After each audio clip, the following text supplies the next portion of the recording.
So that's my rule of thumb, 1 inch bigger than the greater dimensions. So if I'm making a 6 by 9, which is what I'm going to hew out of this, I want a 10 inch inside the bark at the tip, and it's about 10 and a half. Too much bigger and you're just wasting your time. It's just so much extra work to get that extra wood off there. Too small and it's going to be waning, which is not the end of the world if you're scribing, I guess. You also want a log that is reasonably straight and not huge knots on it. If you got knots like this on it, you're wasting your time again.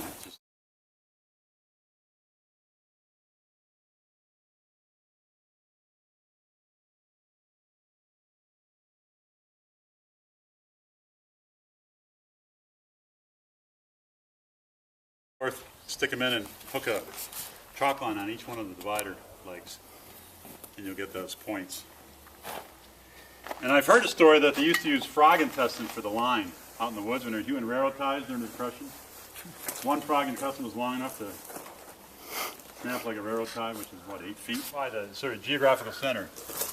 And the easiest way is to stretch a chalk line out on top. And I need a volunteer from the audience here. There you go. A pretty young sweet volunteer. Well, let's not push it. Which, you want that in? All right. Wrap around your finger once. So what we're going to do is just sort of lay this over the log. Go ahead, Richard. You don't believe him? I know, he's tricky. You got to watch. He's got a lot of sarcasm built in. Also, you're covered in blue. All right, so hold it what you think is the center line of the log and slightly above the surface, and get your fingers right in that sap. Yeah, you lift it up a little bit though, so it's not hitting the high spot on the log. See that? So what we want to do is move it back and forth, one end or the other, so we get kind of a geographical center. And I think we're good right about there. So I'm just going to. You need another volunteer, huh? Maybe a touch more over this way here. I'm just going to snap this line. It's not a guide for hewing, it's a guide for layout of the level here, which is pretty close together for juggling here, but I'll do it anyway.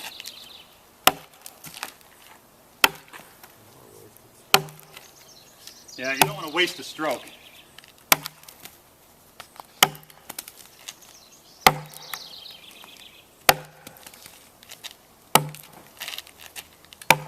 And that just takes time. You mean learning to do that? Yeah. So I'll be going too deep on one, either the top or the bottom. Would it help if you have to score really close together to cut the grain? Yeah, that would be helpful with. I mean, juggle closer together. Yeah, it's almost like not juggling if it's too close. I mean, my splits are basically found parallel or slightly coming out. By the way, you score up the tree, pointing towards the butt, and ideally you broad axe down the tree. You can't always do that, but damn straight. That's the perfect world. Mm-hmm.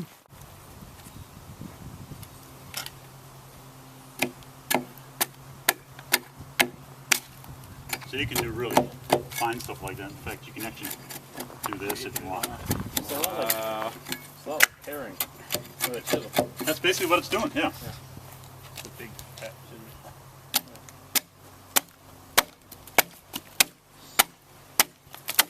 I guess it is pairing, making a flat loop instead of a rough one.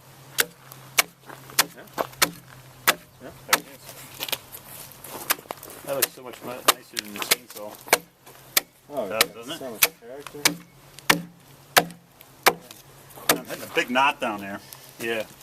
So sometimes you go beyond it and kind of come back this way because the grain can do that where it comes up into a branch. And then we gouge into And it. we gouge in, yeah. Of course, I got this knot here now. Yeah.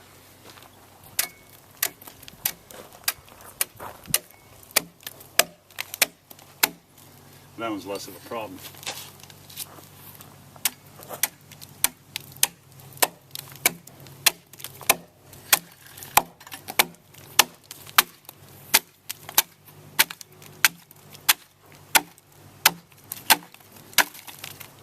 Wow. See, this was a dead knot up here. That one is still alive, so it was a tougher.